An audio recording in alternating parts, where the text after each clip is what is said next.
Salud. Bien, dentro del tratamiento oncológico de los pacientes de cáncer hay diferentes variables que se pueden hacer. Hay unas muy antiguas que empezaron hace años y se han ido transformando, como la inmunoterapia. Otras que también tienen muchos años, pero se han ido evolucionando mucho, como la que vamos a hablar esta noche, la radioterapia. Otras que son las más conocidas para la mayoría, que es la quimioterapia, y unas más modernas, terapias dirigidas, en fin. Dentro del arsenal terapéutico hay muchas opciones y cada vez más adecuadas, más específicas, más útiles y con menos efectos secundarios. Por eso vamos a hablar de una de estas estrategias terapéuticas contra el cáncer y particularmente un tipo de cáncer que le da solamente al ser masculino, al hombre. Con un médico oncólogo de radiaciones con maestría en cáncer de próstata avanzado, nuestro tema de hoy precisamente, docente universitario en la Pontificia Universidad Javeriana de la Ciudad de Bogotá y docente del curso experto universitario en cáncer de próstata de la Universidad Francisco de Vitoria en España, especialista en gerencia hospitalaria con 7 años de experiencia en el tratamiento de tumores génito-urinarios. Actualmente es radiooncólogo líder de la unidad funcional de cáncer de próstata del Hospital Universitario San Ignacio, aquí también en la Ciudad de Bogotá, y coordinador del área de radioterapia de Colsanitas, compañía de medicina prepagada y asesor de cáncer de próstata de las Asociaciones Colombianas de Radioterapia. Toda una eminencia en el cáncer de próstata, nuestro tema de hoy desde la visión de la radioterapia. Doctor Juan Carlos Galvis, es un honor. Buenas noches, gracias por acompañarnos. Buenas noches y muchas gracias por la invitación, Santiago.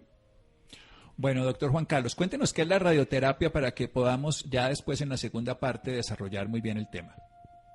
No, la radioterapia es una forma de tratamiento del cáncer que usa radiaciones ionizantes, en especial rayos X de alta potencia, para tratar tumores sólidos.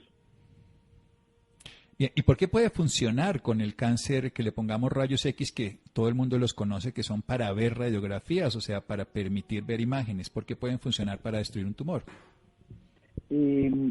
Actualmente la tecnología ha avanzado y estos rayos X pueden dar una dosis muy alta y muy precisa en la cual podemos destruir las células tumorales, y los rayos X destruyen más las células que se están dividiendo continuamente, que en este caso son las células tumorales.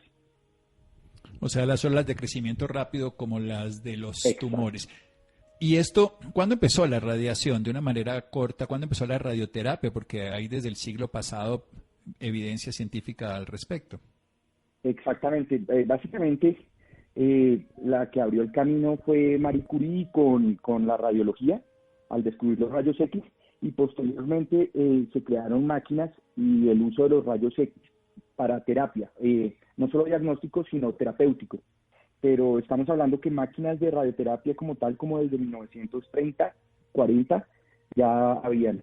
Pero cada vez han avanzado más su tecnología de tal manera que somos más precisos y hacemos menos daño en los tejidos sanos.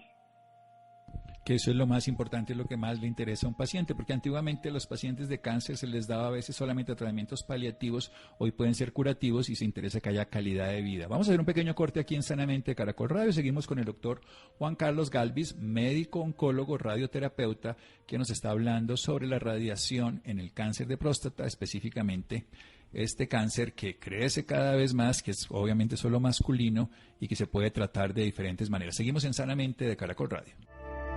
Bienestar en Caracol Radio. Seguimos en Sanamente.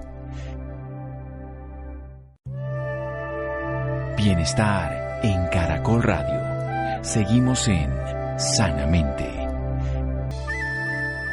Seguimos en Sanamente de Caracol Radio. Juan Carlos Galvis, nuestro invitado de hoy, es médico oncólogo. Es además radiooncólogo líder de la unidad funcional de cáncer de próstata del Hospital Universitario San Ignacio y coordinador del área de radioterapia de Colsanitas, medicina prepagada, y también es asesor en cáncer de próstata de la Asociación Colombiana de Radioterapia. Nos está hablando de las radiaciones ionizantes desde la época de Marie Curie, que nos habla de que descubrió los rayos X. Estos mismos rayos X, que son radiaciones ionizantes que hacen cambios, mutaciones precisamente, en diferencia a las de los celulares que son no ionizantes, que pueden tener actividad específica en los tumores sólidos y que precisamente, como son de alta intensidad, actúan sobre células de crecimiento rápido, alta división, que hacen mitosis, que se van dividiendo, como lo de los tumores, pero de una manera alta en intensidad y precisa en el lugar específico. ¿Cómo se ha hecho eso precisamente? ¿Cómo ha sido la evolución para llegar a lo que tenemos hoy de la especificidad de trabajar tumores incluso de menos de 2 centímetros, de 1 centímetro, que antes pues podría producir mucho daño colateral? No, pues ha sido fascinante la tecnología, sobre todo el desarrollo de las imágenes. Antes lo hacíamos con la luz del campo, por decirlo así, poníamos al paciente con un marcador, mirábamos el tumor hace unos 80 años y con la luz mirábamos, bueno, ahí irradiamos. Entonces la piel sufría mucho, después aparecieron las radiografías, entonces verificábamos con las radiografías, después apareció el TAC y verificamos con TAC, hay un TAC dentro de la máquina, con eso podemos verificar la posición del tumor. Actualmente ya hay máquinas con resonancia magnética, es decir, una resonancia en el acelerador lineal, es decir, en la máquina de radioterapia, una resonancia para poder ver mejor el tumor. Y ha avanzado mucho también el tipo de partículas que usamos. También actualmente se usan en Estados Unidos y en Europa, en algunos centros, terapias con partículas con protones, que son capaces de ser más precisas aún. Entonces hay una variedad de tecnologías, pero siempre ha avanzado con el fin de tener menos efectos secundarios. Bien, ¿qué es la cobaltoterapia precisamente que también se conoce y qué es el acelerador lineal que nos está nombrando ahora? La cobaltoterapia se usó hace muchos años, se usaba este tipo de radiación, pero tenía la particularidad que no profundizaba, entonces dejaba toda la dosis en la piel. Actualmente ya no están en uso este tipo de máquinas en ninguna parte del mundo, porque usaban una fuente radioactiva que se iba decayendo y tocaba cambiar la fuente y había mucha manipulación de estas fuentes radioactivas. Actualmente el acelerador lineal, que fue el que reemplazó el cobalto, coge electrones, los acelera, los choca contra un blanco y el resultado sale un paquete de energía que son rayos X, que esos son los que dirigimos. Entonces se pueden modificar el haz, puede llegar mucho más profundo, con menos efectos secundarios y la profundidad es superior a la que podía ofrecer el cobalto. Precisamente con el cobalto no podíamos tratar la próstata, no podíamos, toda la dosis se quedaba en la piel y no podíamos llegar a la próstata. Entonces la radioterapia empezó a jugar un rol muy importante, preponderante, cuando aparecieron las altas energías y los aceleradores lineales como tal. Sí, porque uno de los problemas fundamentales es la irritación de los tejidos vecinos, las cistitis por radioterapia, que eran tan comunes en la cobaltoterapia, que como bien dice usted, además tenían un problema que para mí ya desde el otro lado también es muy importante, era la toxicidad de las personas que trabajaban. O sea, la toxicidad de ustedes, los profesionales que trabajaban en el área, que no, porque había, lo que usted dice, tocaba recambiarlo y podía haber fuentes de pérdida, por decirlo de esta manera. Cuéntenos un poco más precisamente del cáncer de próstata, qué es, por qué ocurre, para que vayamos a ver cuándo tendría sentido hacer o no hacer radioterapia y en qué tipo, solamente el cáncer de próstata, recordemos, pues empieza en la próstata masculina, pero también se puede ir a través de metástasis a muchos otros tejidos. Mira, aproximadamente si en hombres que murieron por otras causas, a los 50 años y les hacen autopsias, el 30% tienen cáncer de próstata ya. Y si a los 70 años alguien muere por otra causa y hago una autopsia y miro la próstata, el 70% tienen cáncer de próstata. Y a los 100 años todo el mundo tendría cáncer de próstata. Entonces es un problema de salud pública a nivel mundial. No hemos encontrado las causas o modificaciones claras en dieta. Hay algunos estudios, pero es controversial, pero sin embargo no hemos encontrado claramente una asociación directa más allá de la edad, la raza. Y el sexo, por supuesto. El sexo, por supuesto, es la primera, claro que sí. Y algunas heredofamiliares o algunos antecedentes familiares que cada vez cobran más importancia. Sí. ¿Por qué la raza, doctor Juan Carlos? La raza. Sí, ¿Cuál es la diferencia? Hemos encontrado que en la raza negra, afro, hay más disposición a hacer cáncer de próstata y un cáncer de próstata un poco más agresivo. O sea, si un paciente de raza afro, tiene cáncer de próstata, tiene peor tipo de cáncer de próstata? Porque ahora quiero que nos haga precisamente la clasificación que se hace 3+3, para que lo expliquemos, para que entiendan las personas lo de los campos y de la frecuencia, pero es más agresivo, tendríamos, digamos, el Gleason, que ahora lo va a explicar, 9, 10, y entonces de peor pronóstico. Sí, no solamente por el Gleason, sino actualmente estamos mirando que pueden tener unas mutaciones como el BRCA2, que es una mutación que también se ve en el cáncer de seno, de mama, y esas mutaciones hacen que el cáncer sea más difícil de tratar o no responda a las terapias que tenemos. Básicamente, como tú decías, esto se divide en 3 cajones grandes, un cajón o la clasificación que es bajo riesgo de hacer metástasis. En este caso están los Gleason 3+3. Gleason quiere decir, es una puntuación que le da el patólogo. El patólogo mira con el microscopio y le pone 5 a la célula más fea y 1 a la célula más bonita. Entonces, y después hace una primera pasada, después hace una segunda pasada y hace una segunda puntuación y hace lo mismo. Le pone, clarifica, 5 a la célula más fea y 1 a la más bonita. Entonces, si en las células él las clasifica como un 3+3, son de bajo riesgo de hacer metástasis.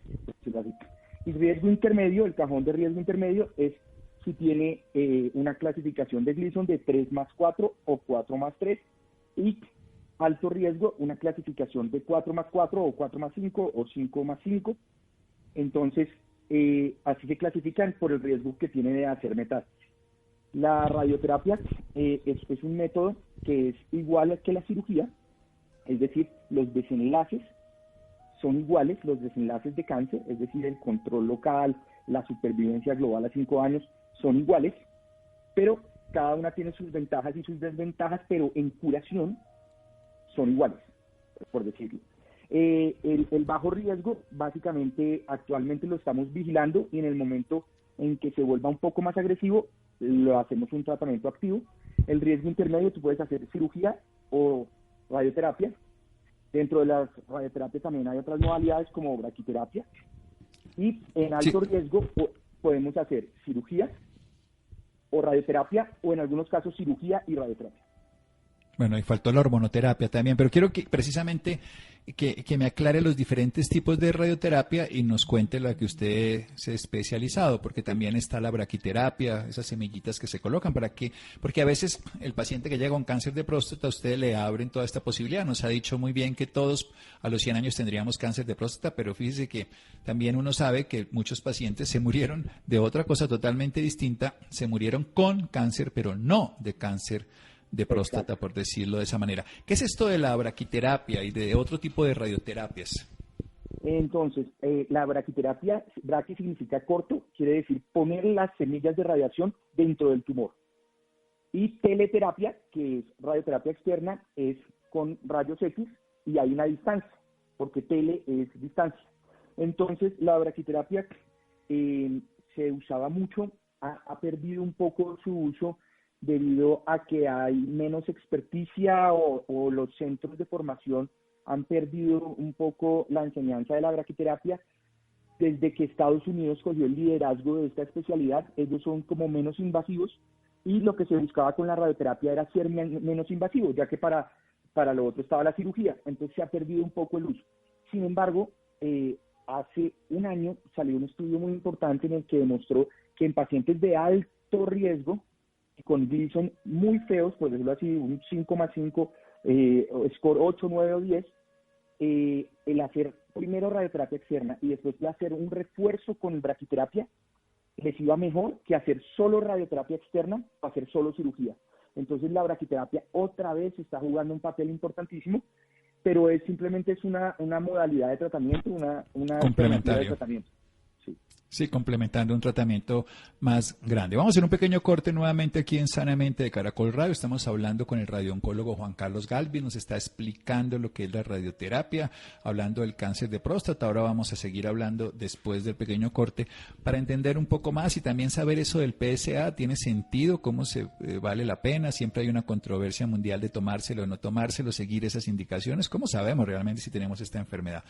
y cómo se puede tratar con la radioterapia. Ya nos ha dicho que es similar a una cirugía y depende obviamente de lo que sería bajo, medio o alto riesgo. Seguimos aquí en Sanamente de Caracol Radio. Bienestar en Caracol Radio. Seguimos en Sanamente.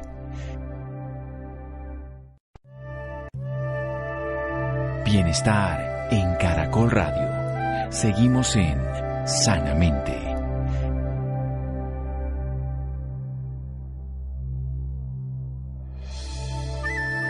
Seguimos en Sanamente de Caracol Radio. Un radiooncólogo, Juan Carlos Galvez, nos está hablando de los aceleradores lineales, que es lo que él trabaja, que acelera electrones y puede llegar a profundidad, que se descartó el uso del cobalto que antes se usaba como cobaltoterapia, radioterapia, pero que la dosis no podía ser profunda y se quedaba en la piel con muchas lesiones locales sin entrar directamente en el tumor, porque lo que hace es que produce la muerte, evitando la división de las células de alto crecimiento. Nos ha enseñado que cualquier persona con 100 años, hombre por supuesto, tendría el 100% de cáncer de próstata, pero la gran mayoría de esos cánceres no son letales. De hecho, si se hicieron autopsias, si una persona murió a los 50 años, el 30% tendría cáncer de próstata que no le estaría dando la causa de su muerte, o 70 años el 70%. Esto significa que es un cáncer del sexo masculino que está relacionado con la edad, y también que la raza hace que sean más complejos, como la raza afro. Nos ha enseñado que la clasificación histológica que se hace el patólogo cuando toma una biopsia, cuando el urólogo toma una biopsia y se la manda al patólogo, él va a observar el tipo de célula en cuanto a lo aberrante que sea, desde la menos aberrante, número 1, hasta la más, que sería 5, y verlo 2 veces para sumar, y eso es lo que le da un valor de 6, 7, 8. Si estamos en bajo riesgo es 3 más 3, 6, o en intermedio sería un 7, y si es un número de campos también, y si no, por encima de esto. ¿Y eso qué va a significar? Que el paciente va a tener un tumor local que no va a ser agresivo, no lo va a matar, se pueden observar y esperar, lo dicen los urólogos, o ya requeriría un tratamiento, que es lo que se está ofreciendo, ya de radioterapia o cirugía. Ya con tratamientos más agresivos se requieren más cosas. Cuéntenos un poco más, entonces, esto del PSA, o sea, yo lo anuncié, usted no lo ha dicho, pero esa controversia, si tiene sentido o no tiene sentido, el tacto de próstata. Hay mucha gente que dice muchas cosas, infortunadamente, en las redes sociales, y angustia, y usted es un profesional que nos lo puede aclarar. Sí, como tú lo mencionabas, existe el miedo de hacer un sobretratamiento en tumores que no son tan agresivos y el paciente se va a morir de otra cosa. Entonces ha habido mucha controversia con el screening. Sin embargo, más o menos actualmente lo estamos haciendo a los 45 años, y si tiene antecedentes familiares o es de raza negra, lo hacemos a los 40 años.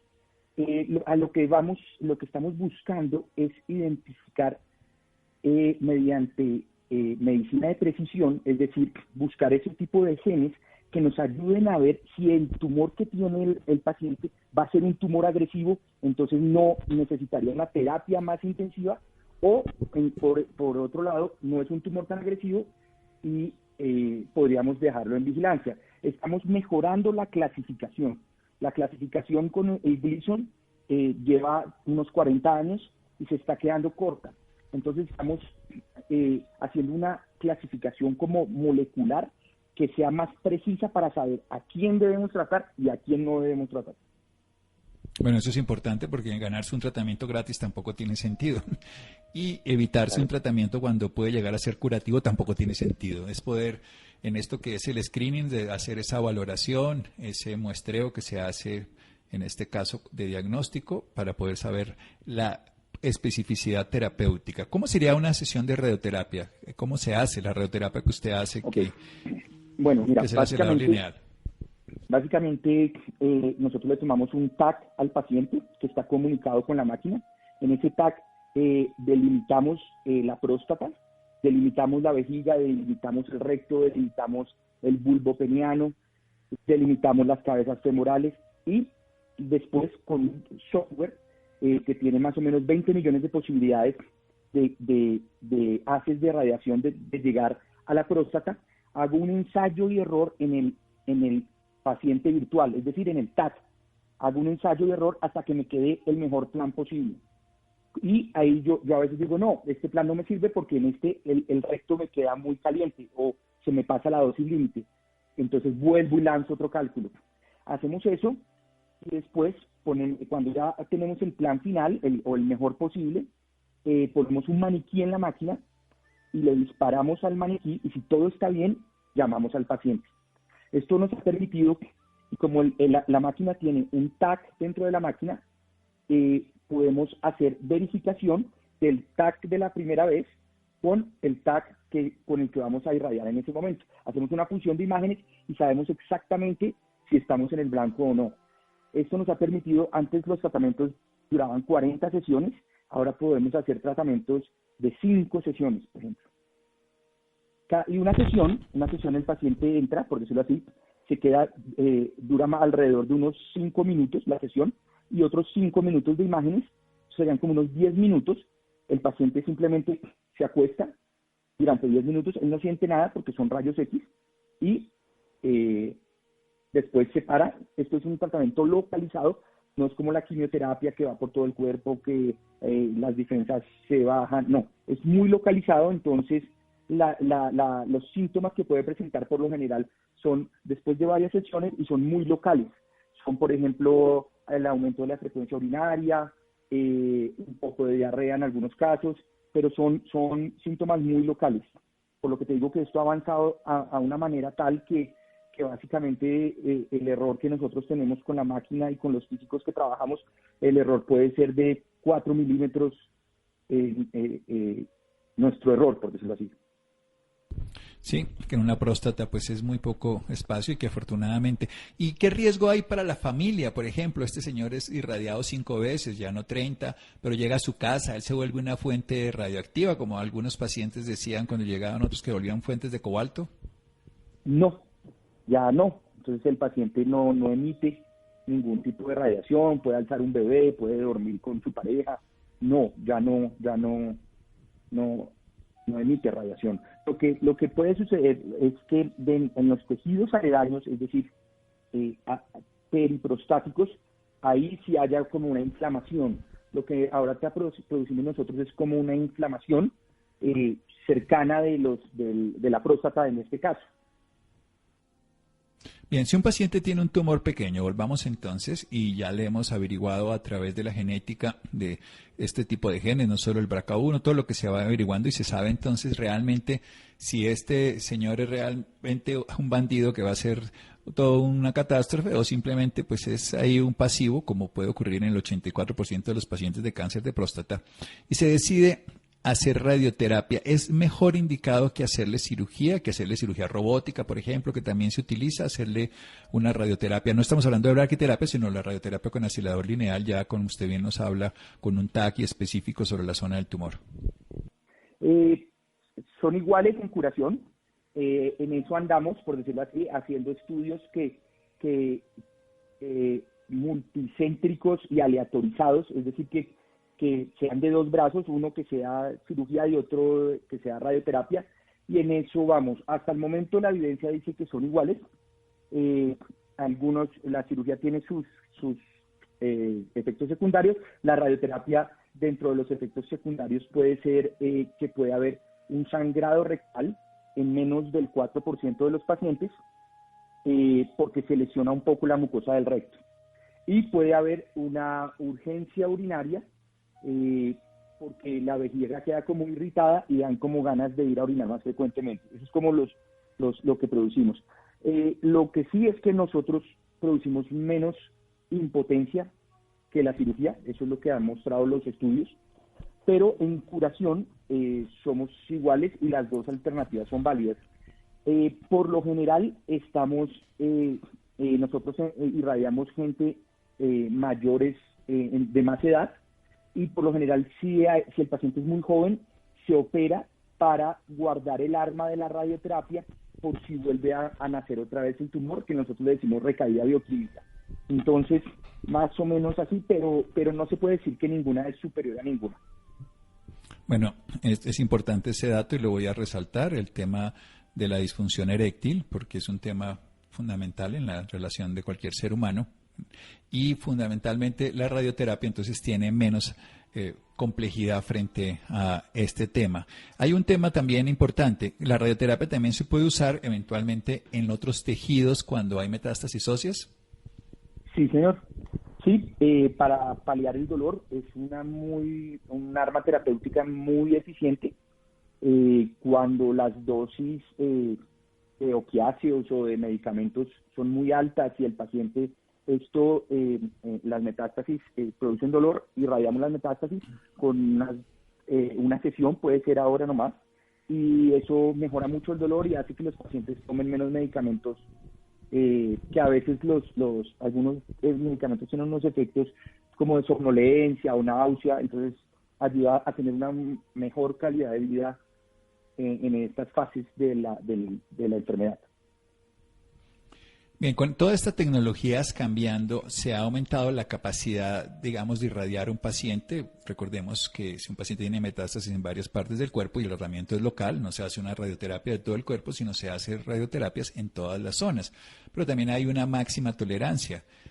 ¿Cómo va eso con estas nuevas tecnologías, con lo que se hacía precisamente con el cobalto u otras tecnologías previas? Ha entrado, el cáncer ahora se maneja de manera multidisciplinar y ha entrado en juego, es como el paciente lo vemos entre varios especialistas de cáncer y entre todos le hacemos el plan de vuelo y hay gente de cuidados paliativos, oncólogos clínicos. En el futuro van a haber inmunoterapeutas, porque es otra área de investigación que va a haber oncólogo clínico de quimioterapia y va a haber inmunoterapeuta, o no sé cómo se va a llamar. Nosotros... Inmunoncólogo. Incluso ha entrado otro papel de otro tipo de terapias que incluso he tenido la experiencia de ver por ejemplo, con cúrcuma. Les va muy bien. La cúrcuma es un antiinflamatorio muy potente y con la radioterapia es como desinflama los tejidos sanos y es como un radioprotector. Entonces, hay estudios ya publicados en PubMed donde hablan que pacientes que durante su tratamiento de radioterapia usaron cúrcuma o toman cúrcuma tuvieron menos efectos urinarios que no. Entonces, básicamente lo que quiero decir es que esto ya es un juego en el que somos muchos psicólogos, psicooncólogos, jugando alrededor del paciente, por decirlo así. Claro, y esa es la idea, que es un tratamiento integral de todo punto de vista. Yo uso la cúrcuma hace mucho tiempo precisamente para eso, para los efectos secundarios de la radioterapia.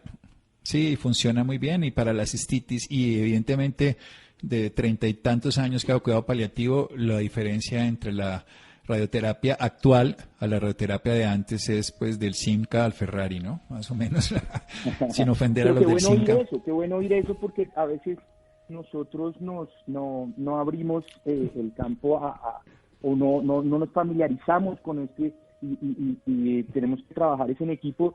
Y mira que yo esto hace muy poco que lo oí, lo descubrí, me lo contaron, lo vi en un congreso, pero hace muy poco, y mira, tú me dices que hace muchos años. Yo creo que por lo menos unos 12 o 14 años lo estamos usando nosotros. Wow.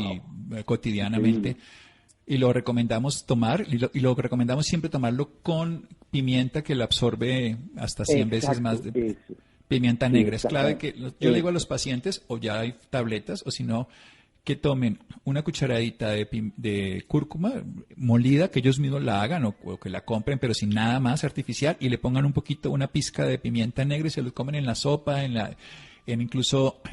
porque muchas veces los pacientes que están en radioterapia en otras partes del cuerpo tienen muy mala tolerancia, pero la sopa o el caldo, lo que sea, les funciona muy bien. Bueno, mi doctor Juan Carlos Galvis, ¿dónde lo pueden ubicar? Denos un teléfono, una red social para personas interesadas en su trabajo profesional, y muchas gracias además. El teléfono de mi consultorio es 621-7573.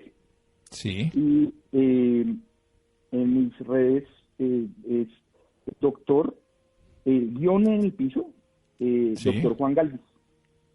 ¿DR o doctor completo? No, DR. DR Juan Galvis, en Instagram, entonces. Guión al piso, DR Juan Galvis, y un teléfono de Bogotá, 621-7573. Él es oncólogo, radioterapeuta, encargado específicamente del manejo del cáncer de próstata, una alternativa que ha cambiado con los años, que es eficaz como la cirugía, menos riesgo de disfunción eréctil, y algo que también es importante, útil, que eso es lo que nos interesa, sobre todo con menos toxicidad. Doctor Galvis, muchísimas gracias. A usted, muchas gracias por la invitación. Bueno, seguimos en Sanamente de Caracol Radio. Síganos escuchando por salud. Ya regresamos a Sanamente. Bienestar en Caracol Radio. Seguimos en Sanamente. Radio. Bien, los interesados en el doctor Juan Carlos Galvis, en Instagram, @rayalpiso, Juan Galvis, y un teléfono en la ciudad de Bogotá, 621-7573. Y esto es bien interesante. Vamos a seguir con el tema del Día Mundial de la Lucha contra el Cáncer de Próstata. Tenemos muchas veces que hablamos todos los temas de la mujer y hay que también a veces me jalan las orejas, hablamos también del tema de los hombres. Este mes, precisamente, la Fundación Salud Querida se suma a la conmemoración del Día Mundial de Cáncer de Próstata a través de su campaña de concientización social Próstata, tu prioridad. Por eso estamos hablando. Bien, Juan José. Buenas noches, Santiago, para usted y para quienes nos escuchan a esta hora. Este mes, la Fundación Salud Querida se suma a la conmemoración del Día Mundial del Cáncer de Próstata a través de su campaña de concientización social Próstata, tu prioridad, que acompaña a los pacientes durante la actual época del COVID-19, informando sobre los signos y síntomas de la enfermedad, fomentando el diagnóstico y tratamiento oportunos y compartiendo información clave con esta población para superar barreras de acceso y adherencia a las terapias dadas por la actual coyuntura. Para hablarnos más del tema nos acompaña la doctora Catalina Quintero. Es médica especialista en genética de cáncer y está por terminar un máster en oncología molecular del Centro Nacional de Investigaciones Oncológicas en España. Actualmente lidera la Fundación Salud Querida, que apoya y acompaña a pacientes con diferentes tratamientos de cáncer, especialmente de seno y próstata. Buenas noches, doctora Catalina, y bienvenida a Sanamente. Hola, buenas noches. Muchas gracias por la invitación. Doctora, pues inicialmente hablemos especialmente sobre lo que es el cáncer de próstata. Bueno, pues el cáncer de próstata, valga su redundancia, pues es un crecimiento anormal que se produce en las células de la próstata y que en muy pocos casos, pues digamos, podría llevar a una enfermedad metastásica y pues debilitante e incapacitante para un paciente. El cáncer de próstata, sin embargo, aunque tenga una historia natural que es poco agresiva, es un cáncer que es bastante común tanto a nivel mundial como para nuestra población colombiana.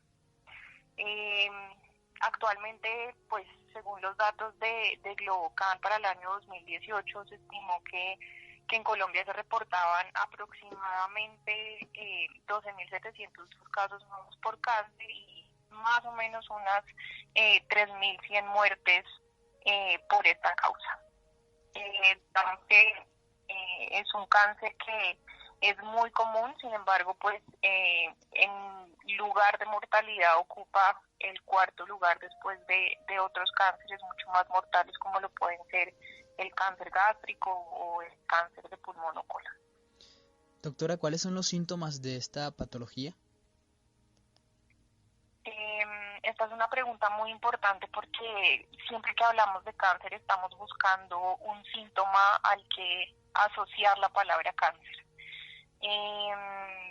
El cáncer de próstata generalmente y la mayoría de veces es un cáncer que es completamente asintomático y que puede producir síntomas generalmente urinarios. Es cuando la enfermedad, digamos, ya puede estar localmente avanzada o pues ya avanzada pues obviamente a sitios distantes. Entonces reportamos los síntomas urinarios generalmente como disminución en el calibre del chorro, goteo posmisional, dificultad para empezar la micción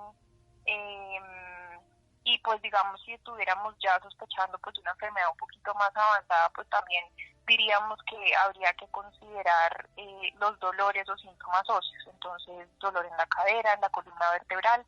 Digamos que eso podría englobar a grandes rasgos los síntomas. También pudiera verse sangre en la orina o en el semen. Sin embargo, como digo y nuevamente repito, es una enfermedad que generalmente es asintomática, por lo cual pues cobra mucha más importancia su diagnóstico temprano. ¿Qué deben hacer las personas en caso de tener síntomas? Siempre deben consultar con su médico tratante, preferiblemente un urólogo, pues para poder iniciar todo el proceso de evaluación, exámenes, realización de antígeno prostático, tacto rectal, y pues dependiendo de estos resultados poder definir la conducta e individualizar, digamos, como la historia junto con el examen físico de cada paciente por individual. ¿Y existe alguna forma de prevenir esta enfermedad? Hablando pues del cáncer de próstata, hay que entender, bueno, en general para el cáncer un tema es la prevención primaria, que son todas aquellas cosas que nosotros podemos modificar dentro de nuestro estilo de vida para disminuir el riesgo. En cuanto a la prevención primaria, digamos que los estudios necesitan un poco más de investigación, sin embargo sí se ha visto que evitar el tabaquismo, controlar la obesidad, sobre todo para el cáncer de próstata, puede ser importante. Tener un estilo de vida lo más sano posible pueden contribuir a disminuir el riesgo. Sin embargo, pues repito, son informaciones que requieren más estudio, y digamos donde se centra la principal evidencia es precisamente en el diagnóstico temprano. ¿Qué es el diagnóstico temprano? Es básicamente la utilización de los diferentes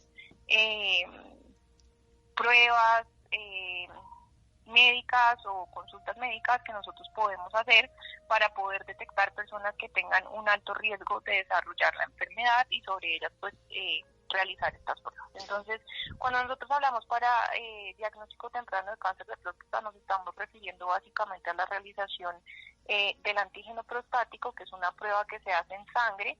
El antígeno, pues valga la redundancia, pues es una proteína que es producida por la próstata, y sus niveles se miden en sangre para saber si están aumentados o no. Digamos que a mayor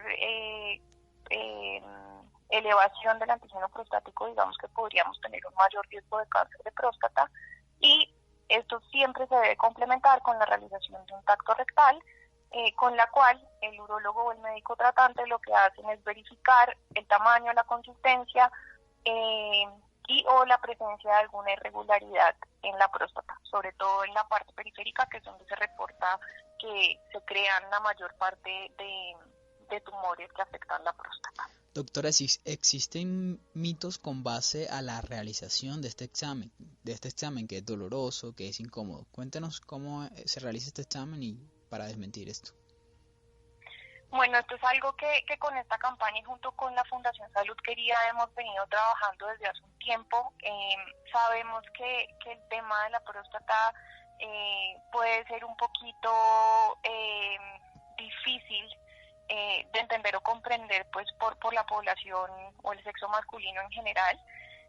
Digamos que hay un poco como de resistencia, por así decirlo, a la realización del tacto rectal, precisamente porque esto digamos puede relacionarse con temas de masculinidad, un poco como la intimidad de la persona. Obviamente existen muchos chistes, cosas que se han inventado pues alrededor de todo esto, pero pues obviamente hay que entender que es una práctica que puede ser incómoda, sin embargo es completamente necesaria y que en ningún momento reemplaza la realización del antígeno prostático. Son cosas que son completamente complementarias y deben realizarse con cualquier persona.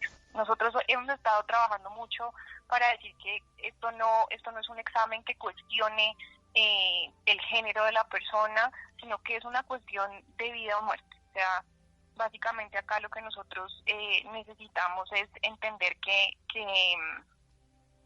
es ganarle la carrera al tiempo, que es algo que es completamente determinante para la salud del hombre, que en ningún momento cuestiona su masculinidad, y que de hecho es algo que pues de hecho tiene que ser un tema completamente inclusivo y generalizado a todo lo que aplique como sexo masculino, y que siempre, como ya lo dije anteriormente, es algo que es completamente complementario al antígeno prostático, o sea, uno no reemplaza al otro. Entonces, creo que es tiempo pues que nosotros empecemos a entender la importancia claramente del cuidado de nuestra salud, un poquito derribar aquellos mitos. Es una invitación a buscar el entender por qué es necesario, y despojarnos un poquito como de aquellas creencias o temas culturales que vienen con digamos, obviamente la historia de la masculinidad, que en este punto pues digamos ya digamos no son cuestionables. Doctora, ¿cuál es su consejo para las personas que nos escuchan a esta hora? Bueno, la invitación es siempre a cuidar su salud a partir de decisiones informadas. Es importante que las personas se instruyan muy bien acerca de lo que es el cuidado de la salud, el por qué nosotros debemos realizar ciertos exámenes, por qué tenemos que consultar con cierta periodicidad. A veces el internet no es tan buen amigo porque como podemos encontrar literatura buena, podemos encontrar otra no tan buena, entonces siempre es importante llegar a sitios confiables. Entonces la invitación es que también ustedes visiten toda la información que nosotros tenemos disponibles para ustedes referente al cáncer de próstata y otros tipos de cáncer en nuestra web de la Fundación Salud Querida, www.fundacionsq.org. Allí van a encontrar toda la información responsable basada en evidencia para que ustedes puedan tomar las mejores decisiones para el cuidado de su salud. Y recordar que esto no es un tema de masculinidad, no es un tema de género, es algo que es completamente necesario. Realizar tacto rectal y antígeno prostático, visitar al menos una vez al urólogo, al menos a partir de los 45 años, y aquí esto pues ya determinará la frecuencia o periodicidad de seguimiento, y adicionalmente pues a tener un estilo de vida lo más sano que se pueda. Pues gracias, doctora Catalina Quintero, por esta información y por acompañarnos esta noche en Sanamente. Muchísimas gracias y siempre feliz de acompañarlos para poder dar la mejor información para nuestros pacientes. Muchas gracias, Juan José. Llegamos al final de Sanamente. Laura, muchas gracias. Freddy, Ricardo Bedoya y Cis Rodríguez. Quédense con Una Voz en el Camino con Ley Martin. Caracol piensa en ti.